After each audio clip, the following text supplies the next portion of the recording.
பெண்களுக்கு தான் இந்த மீன் ஆயுதுங்க, கஷ்டப்படுதுங்க. வயசானதுங்களும் துன்பத்தைப்படுதுங்க. பெண்களுக்கு என்ன பாதுகாப்பு இருக்குது, என்ன அது ஒரு ஒற்றுமை இருக்குது? ஒண்ணுமே கிடையாது. அதாவது உழைச்சாதான் சாப்பாடு. விலைவாசியும் ஏறுது.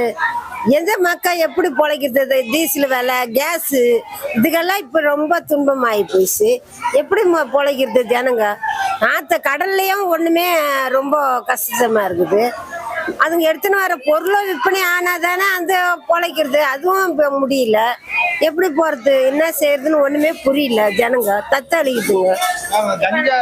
கொலைகள்லாம் ஐயோ அதிகமா இருக்குது. அதுதான் அதிகமா இருக்குது. இந்த பாட்டிலு, இந்த கெஞ்சா, இந்த போதை பொருள் தான் ஒரு குடும்பம் நாசமா கிடக்குது. பெண்களுக்கெல்லாம் அழுகுறத துயரமே இதான்.